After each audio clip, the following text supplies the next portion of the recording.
Gilberto, a gente estava conversando antes do programa também sobre a movimentação de algumas figuras importantes desse mundo evangélico, né?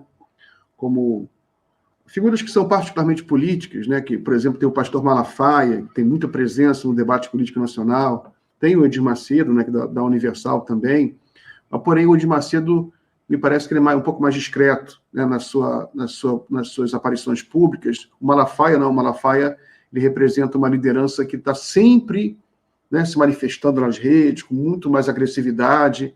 Como é que você avalia uma figura como o pastor Malafaia? O Macedo é muito mais pragmático, né? Eu sempre digo, como mostrei lá a história dele lá também no meu livro, O Reino, ele é muito mais pragmático e ele nunca fecha as portas totalmente com ninguém, porque ele sempre procura estar aliado com quem estiver no poder. Então, por exemplo, se você for olhar, só para ter uma ideia do retrato do momento, três eleições super importantes aqui em São Paulo.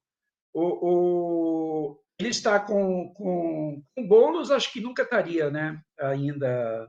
Acho que se aliar ao PSOL é demais para. Ou se aproximar do PSOL é demais para a Igreja Universal. Mas ao governo Lula, como que já foi chamado de capeta, de demônio e tal, quando o Lula ganhou a eleição para presidente em 2002, eles apoiaram e ficaram ao lado do governo, inclusive tendo ministro o governo inteiro do Lula e também até a gestão da Dilma. E então eles não têm muito problema de mudar de lá para cá. Mas só para você ter uma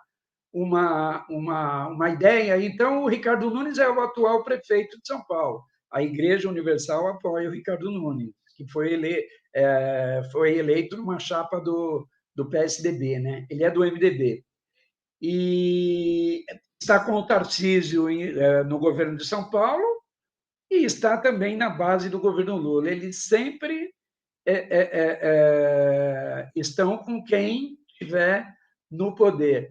E você falou do Malafaia, eu não sei se até por causa dessa aproximação aí com o governo Lula, embora isso tenha sido feito de maneira muito discreta, né?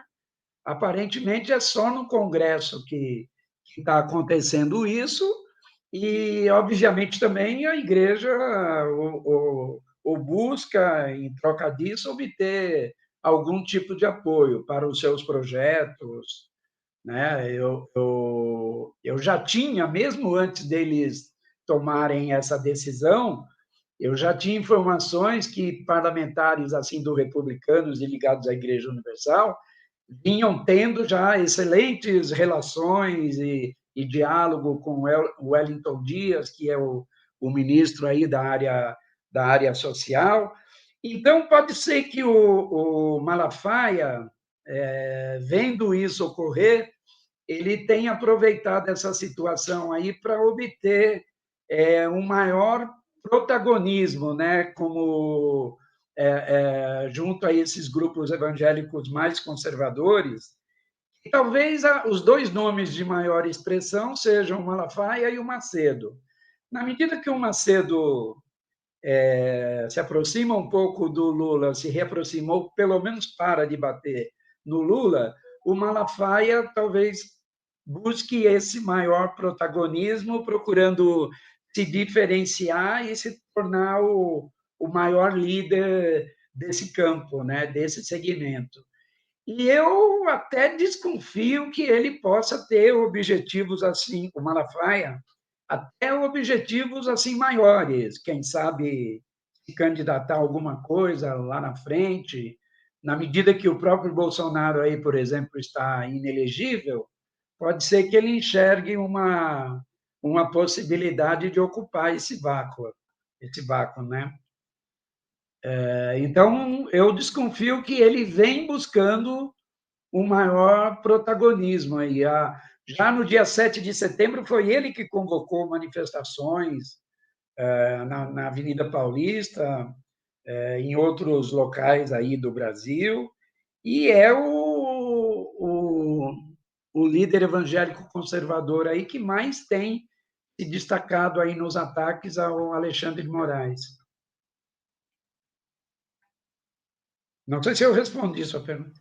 Não, interessante. Então, você acha que o Malafaia está se aproveitando de um contexto em que você tem o Edir Macedo, né, se afastando do radicalismo bolsonarista, como é próprio dele, né, não é nada como era previsível, né, como você analisa, e a inelegibilidade do Bolsonaro, né? Ou seja, é um espaço aberto para o Malafaia, inclusive para ser candidato a presidente da República, né? Eventualmente, né?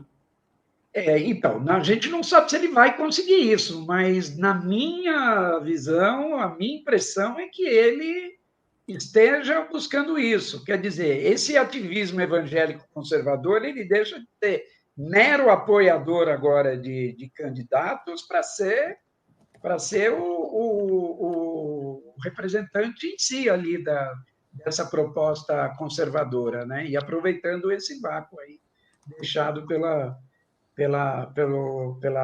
impossibilidade aí do Bolsonaro ser candidato oficialmente.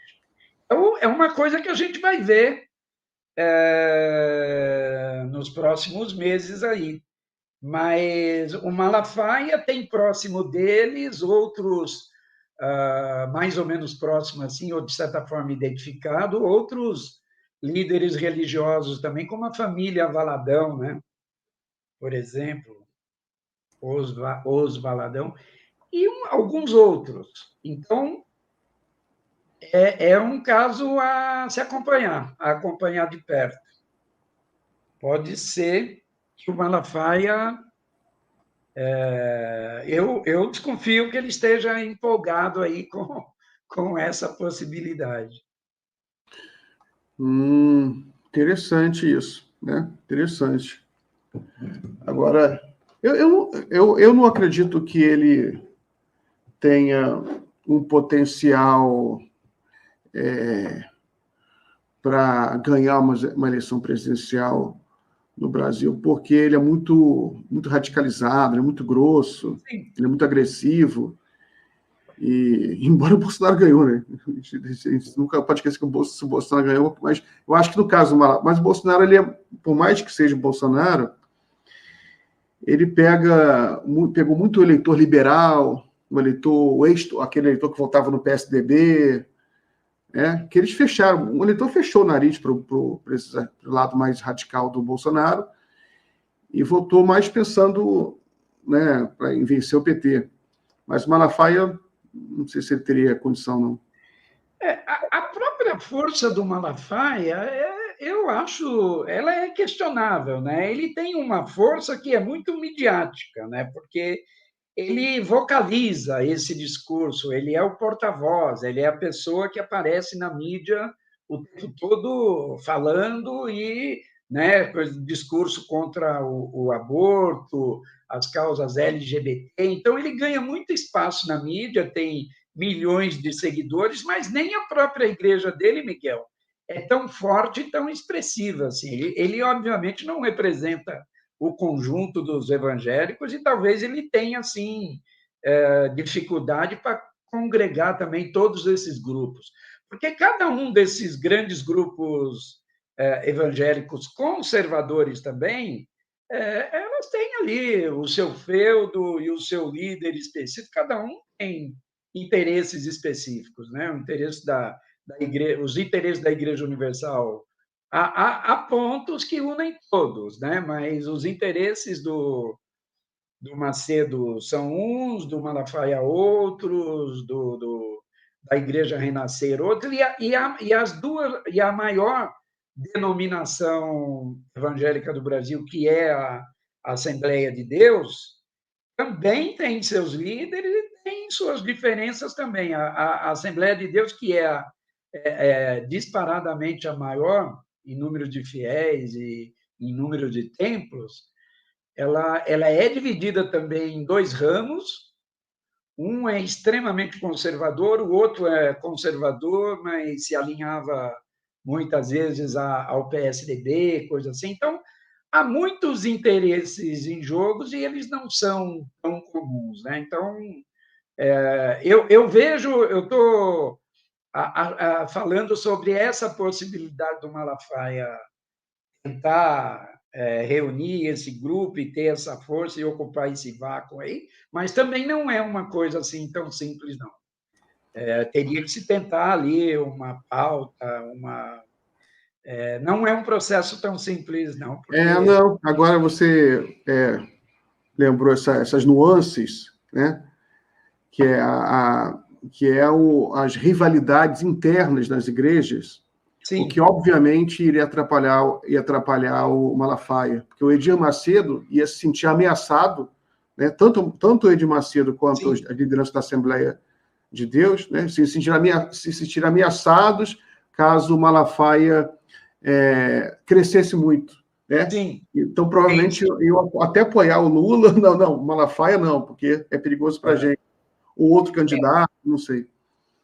O Macedo não ficaria confortável com essa situação, não, com É, certeza. não ficaria. Agora, mas que o Malafaia está buscando isso, está. Na medida que ele passa a convocar atos, na medida que ele fortalece esses ataques, ele tem tomado posturas até que podem ser consideradas até por grupos evangélicos conservadores como radicais, né? Porque grande parte dessas igrejas aí, Miguel, querem também com o governo, eles querem um atendimento lá das suas reivindicações, eles querem anistia a dívidas das igrejas, né? Que as igrejas já não pagam impostos, são isentas de impostos, mas várias delas receberam multas milionárias aí nos últimos anos da Receita Federal, justamente por conta de atividades econômicas que eles desenvolviam e desenvolvem, procurando usufruir dessa isenção e desses benefícios, mas no meio eles utilizam ou executam atividades que são consideradas puramente comerciais, e por conta disso levaram multas da Receita. E algumas têm ou tinham, não sei que pede exatamente agora, mas algumas tinham dívidas de 700 milhões, outras 200 milhões, 300 milhões.